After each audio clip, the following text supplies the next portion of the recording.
Good afternoon, everyone. Thanks for coming to the White House for your daily briefing. I have no announcements at the top, so we'll go straight to questions. Julie. Thank you. The new budget projections that just came out predict 9% unemployment next year when the president's facing re-election, 1.7% growth this year. Does the White House believe that the jobs initiatives the president is going to announce next week would change those projections for the positive? Yes. Absolutely. As I mentioned yesterday, I think as I mentioned earlier this week, the president will come forward with specific proposals that by any objective measure would add to growth and job creation in the short term. And that'll be part of a broad package that reflects his commitment to grow the economy now and to build a foundation for economic growth for the future to ensure that we win the future. So the answer to that is yes. So if Congress were to pass the package that the president is going to announce, unemployment would be under 9%. I think based on when you're talking about economic predictions, yes, economic analysts, economists will be able to look at this series of proposals and say that based on history, based on what we know, based on their collected expertise, that it would add to economic growth and it would cause an increase in job creation. Given the flap yesterday over the date and timing of this speech, is there anything? There was a bit of a flap. Is there anything that the White House would have done differently in retrospect in terms of consulting with the Hill or announcing the joint session? Our focus from the beginning was to have the president have the opportunity to speak to the American people and to Congress, in front of Congress, at the soonest possible date upon Congress's return from its long recess. Wednesday seemed to be the best option. When that wasn't available, or when that seemed to be a problem, Thursday was fine with us. And we're just looking forward to, the president is looking forward to the opportunity to talk about what the American people really care about, the economy and the need to create more jobs. So we're focused on that. So you would have gone through that process the same way? Look, all we care about here is that we address the issues that are most important. We're certainly not interested in, sort of inside the beltway political, gamesmanship. What we are interested in is coming up with proposals that make sense, that can grow the economy, can create jobs, that by historical standards would have broad bipartisan support, and that if Congress comes back from their districts, members of Congress come back from their districts and their states with the same sense of urgency that the president has, and having heard from their constituents the same things that the president heard when he went on his bus tour through the upper Midwest, everyone will come back with the same amount of urgency and focus to get this done, because what the president will propose can get done, should get done, and will benefit the country. Just on one other topic, the Justice Department's lawsuit to block the AT&T-T-Mobile merger, should that be viewed as the administration taking a more aggressive approach on antitrust? This is a law enforcement action that you should address about which you should address your questions to the Department of Justice. It's based on a law that is designed to foster competition and protect American consumers. But beyond that, I refer you to the Department of Justice. Yes. Jay, Democrats are unifying around the advice that the president needs to go bold in the speech. Is that the way you would characterize the proposals that he's going to roll out? And are there certain high expectations that one creates when you do a joint session of Congress speech?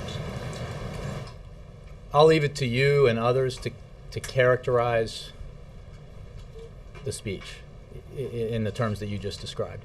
What will be the case, and the reason why the president wants to speak before Congress, is because this is an important moment in our economy, and it is an important moment for the American people who are demanding that Washington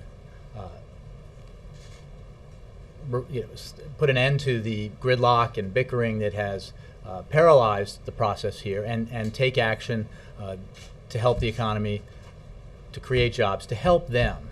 That's what they want. They don't want, they're not out there scoring, political points. They want, vast majority of Americans, whether they voted Democratic or Republican, whether they're registered with a party or not, they want Washington to work for them. They want them to take sensible actions to work for them, to create jobs, to grow the economy. That's what this speech will be about. That's what the concrete proposals the president puts forward will be about. Economists, when you talk to them and ask them what would constitute bold, throw out figures like $400 billion in fiscal stimulus. Is he looking at anything on that scale? Is he going to give specifics about how many jobs he thinks this package might create when he unveils it? I will not preview the speech any more than I really have, except to say that it will focus on the need to grow the economy and create jobs. It will be a collection of proposals that, again, should have bipartisan support, have had at similar times have had bipartisan support, that will be, by any objective standard, pro-growth, pro-job creation, and that can be acted on right away if members of Congress come back from their recess ready to do things to help the American people. Beyond that, I'm not going to characterize it. You talk about bipartisan ideas that should have bipartisan support. Do you have any indication that some of these ideas will get bipartisan support? Like, are people in the White House consulting with people on the Hill about some of these specific proposals and have gotten some indication that they would be accepted? I've been in previous days when you haven't been here, I've been asked that question in a variety of ways. The president has consulted widely, as he has throughout his presidency. Very interested in ideas that folks might have outside of his administration, in Congress, outside of Washington. Consults frequently with businessmen, with CEOs, with workers, and he has done that in this process. But beyond, I'm not going to detail conversations he's had or lay out which policy proposals may or may not have support from this segment or that segment of Congress. One more question. How has the president reacted to the whole debate yesterday over the issues over the scheduling of the speech? I spent a great deal of time with him this morning, and it never came up. Honestly. You're not asking the right question.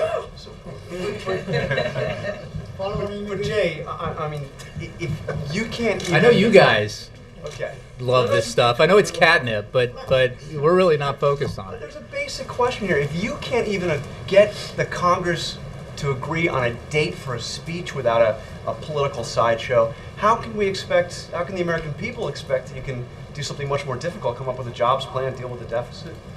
Because the sideshows don't matter. The economy matters. The American people matter. Jobs matter. And that's what we're focused on. That's why, if Thursday's the day, Thursday's the day. We want to give the speech. The president wants to talk to the American people. The president wants to call on Congress to act. That's what we're going to do. What does it say about your ability to get anything out of this Congress? I mean, you can't work on a scheduling date for a speech. It's irrelevant, and this is small stuff. The issue is whether Wednesdays was the soonest possible day upon their return from their recess. Thursday is fine with us.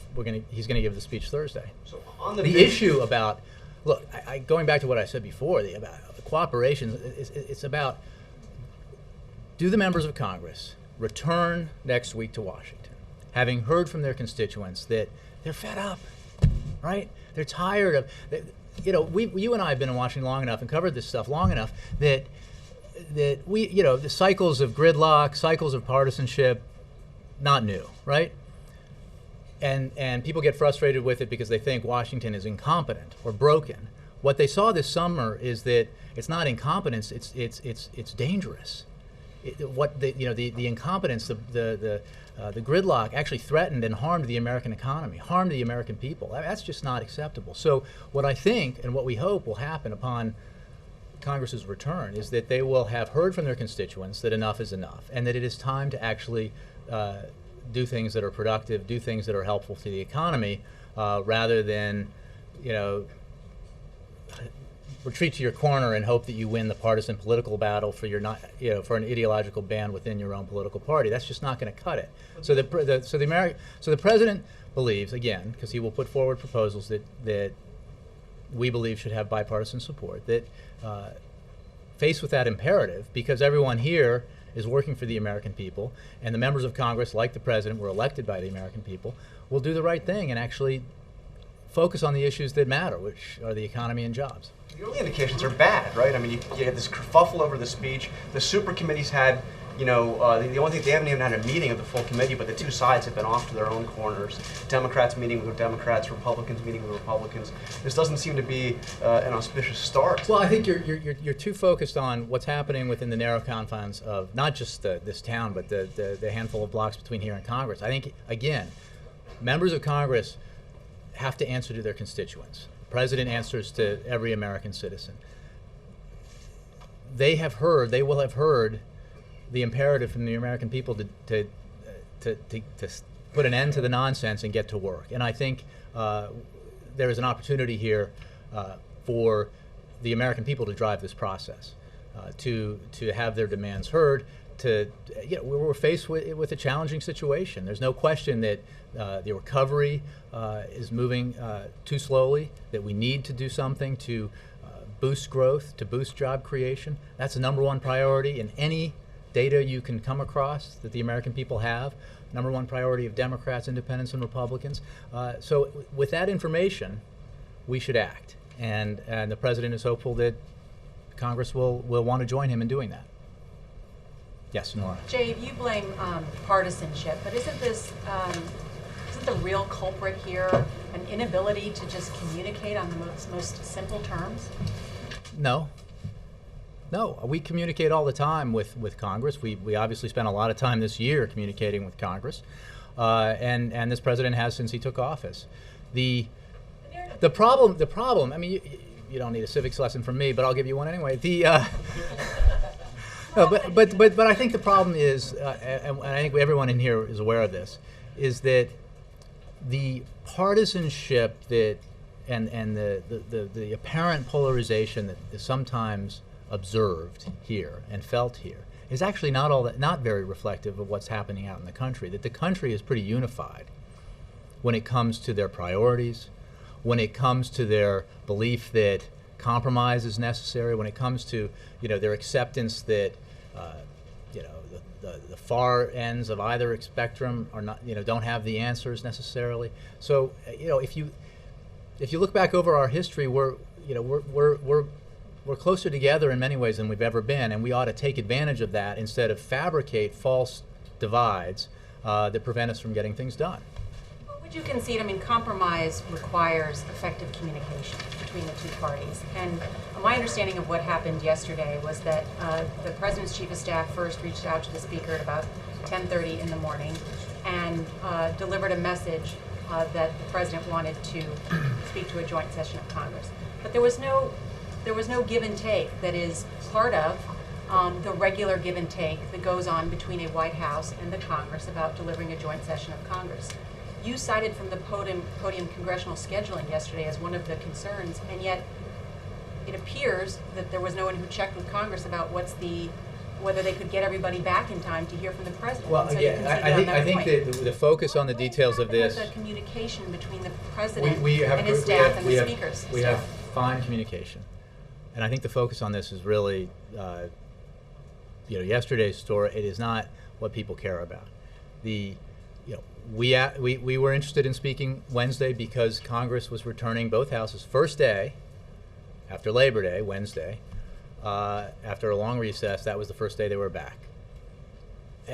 There were no initial objections to that. When problems were expressed, we said, we talked about it and we said, fine, Thursday will work for us, fine, because the issue, it's just not very relevant.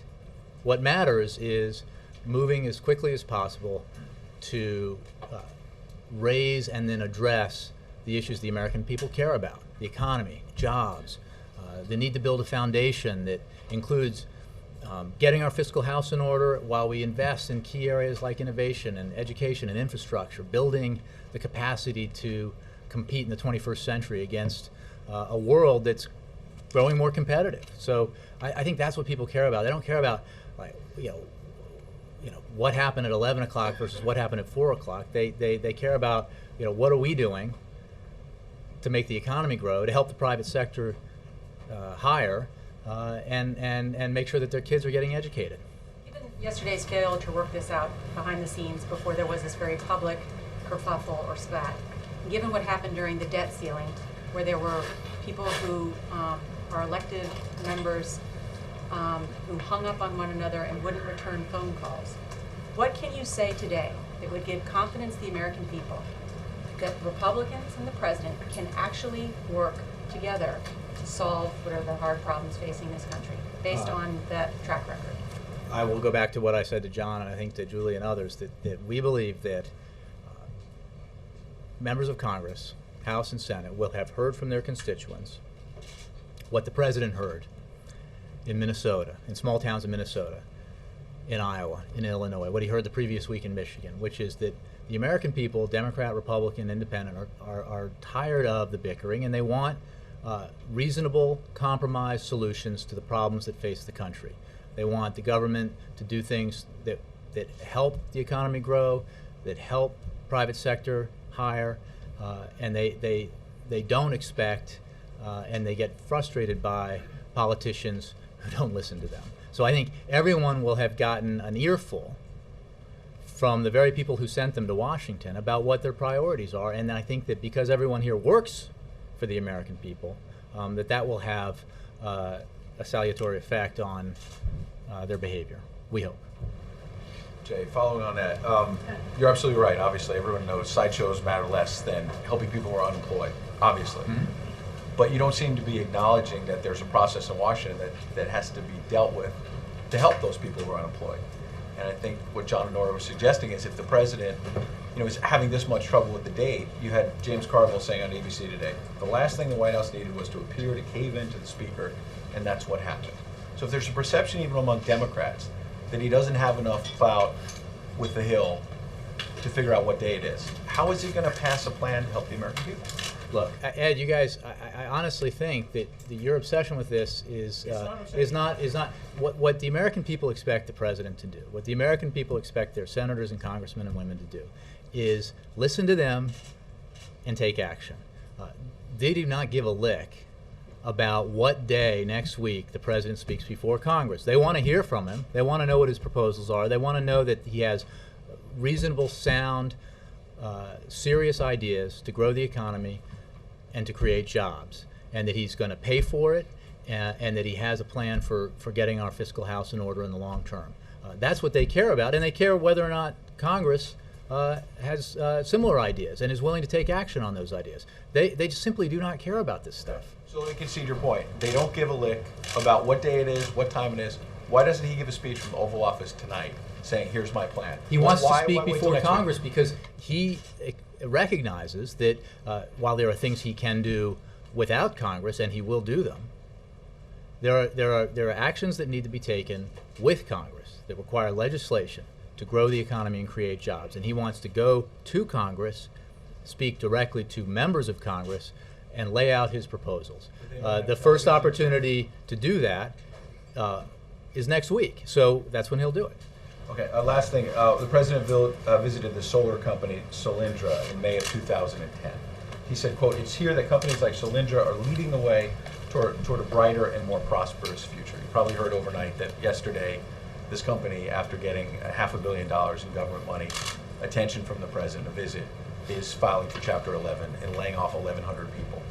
What does it say about the president's policies so far as he gets ready for this new plan if this company he promoted, gave government money to, has gone bankrupt and is laying off 1,100 people? I think the whole purpose of this program, which has a broad portfolio of many companies that are doing well, was to invest in cutting-edge technologies that, with some government assistance, with some government loan guarantees, would help us establish a beachhead in the vital industries that will allow America to compete in the future.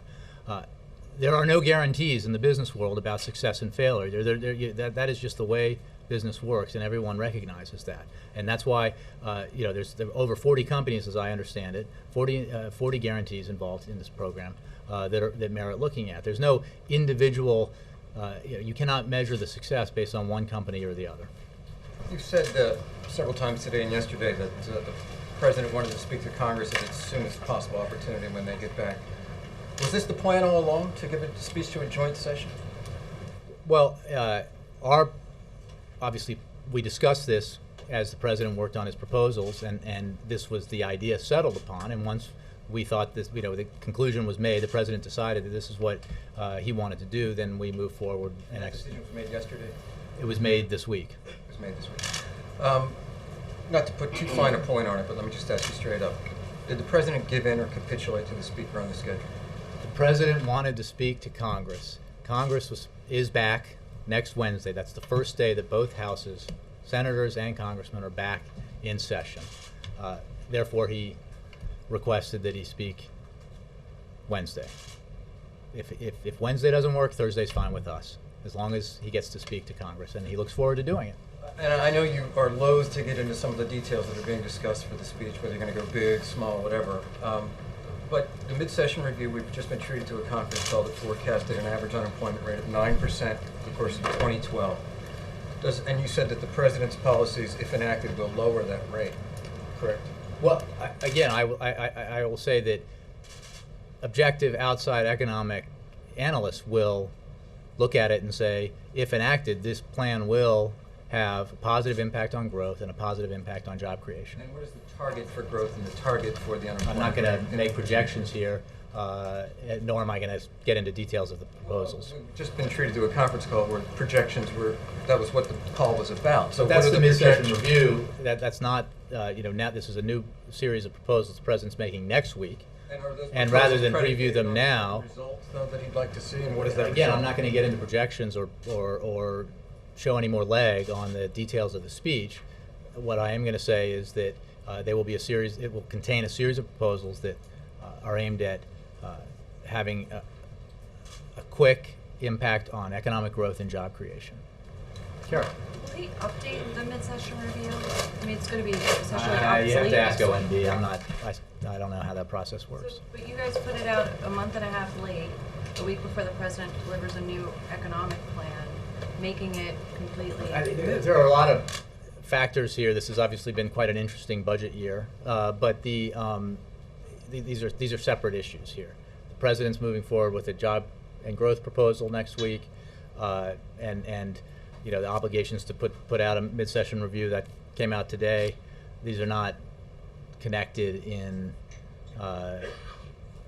any specific sense. So should we or shouldn't we expect an updated economic Again, I just said you have to ask forecast? OMB. I'm not sure how that Do works. you have a time for the speech on Thursday? I don't. I can assure you that for all you football fans, that he will be completed before kickoff between the New Orleans Saints and Green Bay Packers.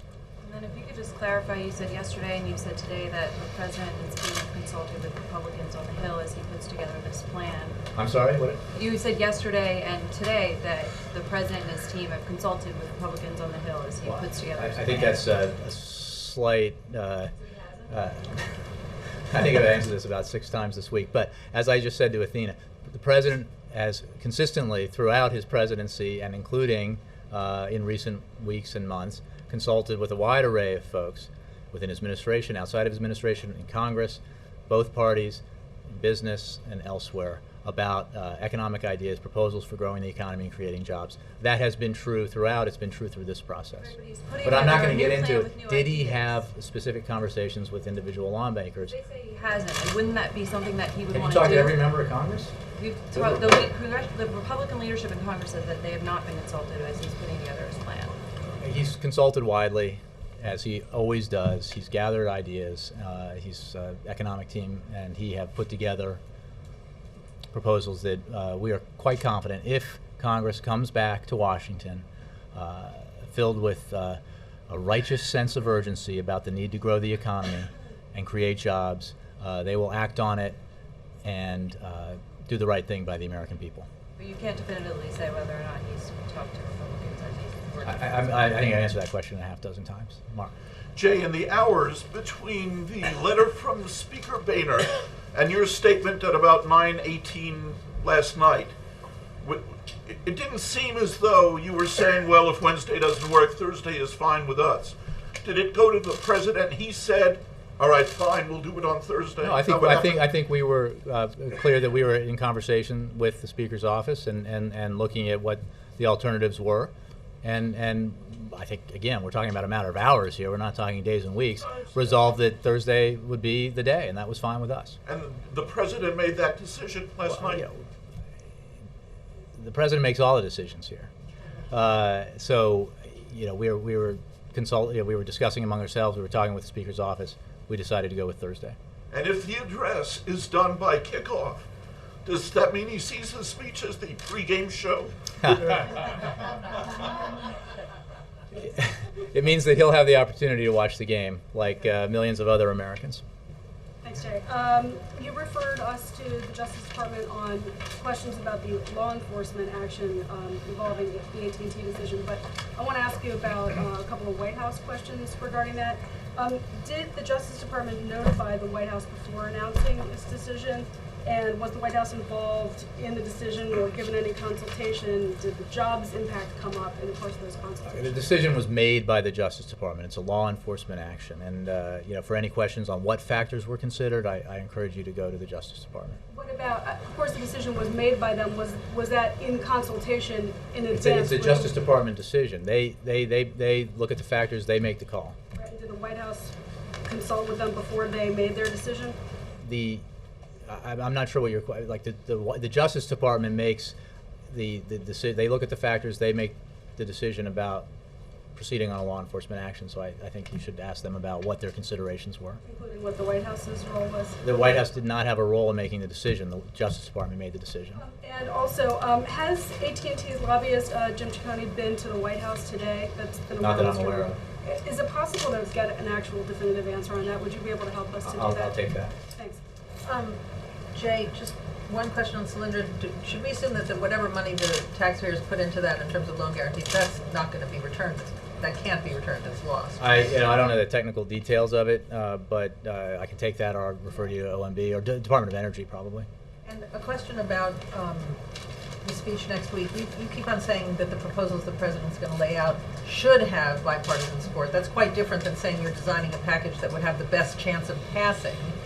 I'm wondering, what is the goal? Is the goal to just put out the proposals he believes? I think you asked me this yesterday. Yes, and I asked you on the plane, and it seemed like you said that they were designed to pass, which is what really worries a lot of your supporters, that you're designing a package that can pass, and therefore will. I think that it is a difficult process to know precisely what is in the hearts and minds of 535 elected members of Congress as they consider legislation. What we know with great confidence is that the proposals the president will put forward next week are reasonable and reflect, based on historical precedent, what should be bipartisan, should receive bipartisan support. And I think that will be judged that way when he unveils it on Thursday rather. That's different than saying these are this is a package designed to get congressional support. I think it's a distinction without a difference, because you could say that nothing could get congressional support, or you could say anything could get congressional support. I don't know. I mean, I think that, again, if members of Congress come back, focused on the need to address the economy and hiring, they will view this proposal as an excellent path to take to grow the economy and create jobs, and a reasonable one, and one that merits broad support. That's what we believe, and that's why we're coming forward with it next week. Just one last question, following up on what Jonathan was asking, this idea that the president can't get something out of this Congress, not even a date to speak. Is it fair to judge this president on what he gets out of this Congress? Or is it fair to judge him just on the proposals he lays out in his vision? I think it is fair to judge the president on the actions he takes and the determination he shows to do what he was elected to do, which is first and foremost protect the American people and help the American people and the American economy. And he has done that since he took office, and he will demonstrate that again next week. That is his focus. What can I do as president, either administratively or with Congress legislatively, to ensure that the American economy is best positioned to grow, that the private sector has the conditions that will allow it to hire and encourage it to hire, and that the American people can go back to work. We have been through a a horrible situation, the worst recession since the Great Depression. It is, we here, I think Americans in general, we can have short-term memory. I mean, it's part of what makes us great. We don't spend our time wallowing in the past. We look towards the future. It is important to remember what we are emerging from and how serious the economic recession was. And this president's been focused on this since the day he took office, and he'll be focused on it until, as he says, he knows that every American who wants a job and is looking for a job has a job. Yeah. Could you say that? Could you just explain a little bit about what the president expects to do and see and hear when he goes to Paterson, New Jersey on Sunday? Well, I think as you saw throughout the process, Hurricane Irene, very concerned about the devastation the storm was likely to cause and did cause, and the fact that it was not as severe as it could have been. May be true, but we cannot lose sight of the fact that many, many Americans were severely affected by it, and some lost their lives. And obviously, in New Jersey was a very hard-hit state. Is he going to take a tour of the town? I think we'll come out with more details about what his itinerary and it will look like on Sunday a little later. I mean, is going sort of for moral support, or does seeing it firsthand better help him foment the government's continued response? I think it's very important. To see up close and personal what the effects of a storm like this were, to talk to local officials, talk to affected Americans, talk to first responders and to those officials who are working on recovery, and hear from them. So he looks forward to doing it. Lee? Jay, does the White House feel that this president has gotten the respect from Congress at the office of the presidency deserves? The White House spends zero time worrying about that. It spends its time, we spend our time, the president spends our time focused on the job at hand. The job at hand is to come up with and propose and act on the things that we can do to help the economy and to help job creation, specifically for next week, and obviously all the other responsibilities that the president has and the White House and the administration have. So there's no worry at all that about the whole idea of the office of the presidency being demeaned. I mean, it's virtually unheard of. You're really making so much more of this than is merited. Okay, the president will speak to the Congress in a joint session and to the American people next week. It's an important time for our country. It's an important time for the economy. He will speak directly to the people about what we need to do to grow the economy and create jobs, and he looks forward to doing it. A couple more on Solyndra. Does the president have any regrets about having made such a big deal about this company? The president, the administration, the president is committed to, as I think I said, the idea that we need to make investments in clean energy technology, in the kind of industries that will be that are the industries of the future, and that will be the job creation engines in America in the future if we intend to be number one in the 21st century the way we have been in the 20th and the early part of the century. We need to make those key investments.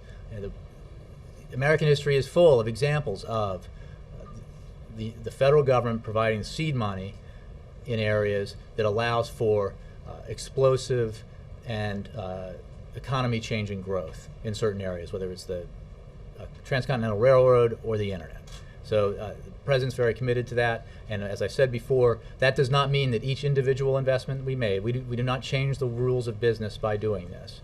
And by nature, these can be high risk, but also very high reward investments, and we are committed to that process. Does he have any regrets about this particular company? I haven't spoken to him about it. And just, you know that some Republicans have said they thought this particular company was a dubious proposition from the start. Well, I think there were Republicans who thought investments in clean energy were a mistake, that they were ready to cede that vital industry to foreign competition. They were ready to cede the automobile industry to foreign competition.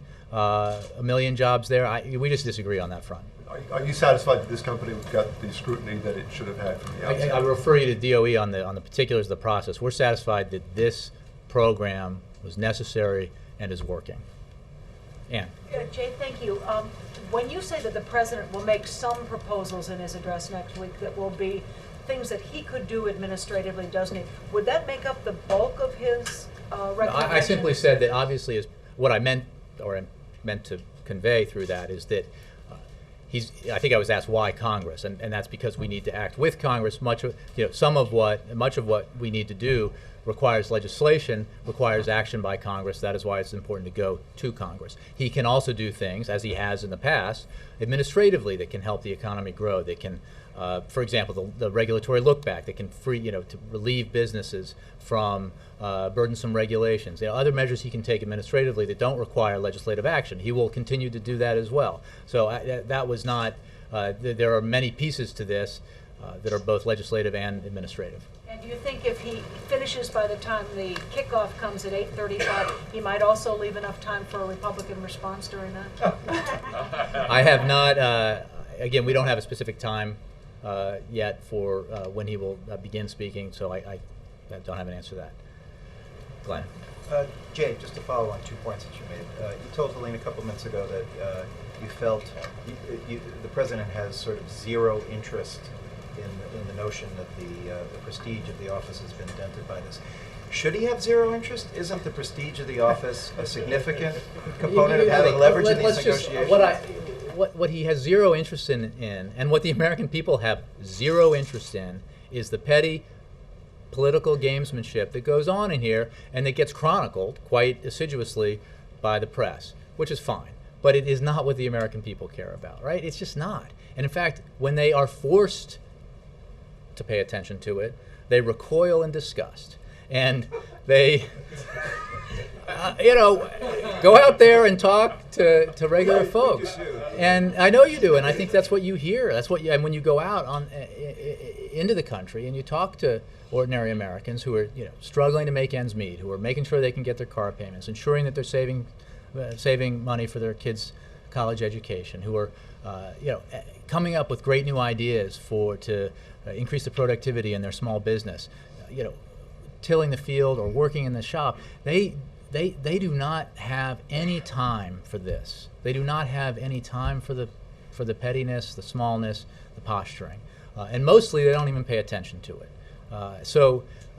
And I think that one of the things that was so frustrating about what happened this summer is that because of the seriousness of the consequences of the posturing, they were forced to pay attention to it, and they were appalled by and scared by it. So that's what the president's focused on: the big things, the things that matter, and I think that's what the vast majority of the American people are focused on. And I think that with any luck, that's what members of Congress will be focused on when they come back. The other thing I wanted to follow on is you described the communication between the White House and the Hill as being fine. I think this might be the only room in Washington where you could say that without folks shouting you down. To what extent do you think the fact that there was a communications gap with the Speaker's office, it appears that this was done at the staff level. Do you have any regrets that the President himself didn't call up Speaker Boehner? I'm not going to, first of all, I think you need to fine-tune your reporting on what happened, but I and who was involved, but it is irrelevant. It really is. The President will speak to the nation and to Congress next week, as he hoped to do, and he will talk about some very important things that have nothing to do with communication gaps. And Hill Republicans are fine? I mean, do you not see that there's a what problem I think there? is that the issues trump that kind of stuff. And as you know, the President has a working relationship with the Speaker of the House. They've spent an awful lot of time together in person and on the phone this year. They will continue to do that. The same is true with the Democratic leaders of the House and the Senate, as well as obviously the Senate Republican leaders. So, and other leaders and members of Congress. That will continue. The issues matter far more than this. But you don't think something has to be fixed? Do you think communications is fine? I think politics needs to be fixed. Yes, the President says politics is broken. American people are fed up with this. So we're going to focus on the stuff that matters. And I think, listening to their constituents, the Congress is going to focus on it too. Yeah. Oh, thank you, Jay. The Boston Globe reported today on the president's uncle that has been arrested.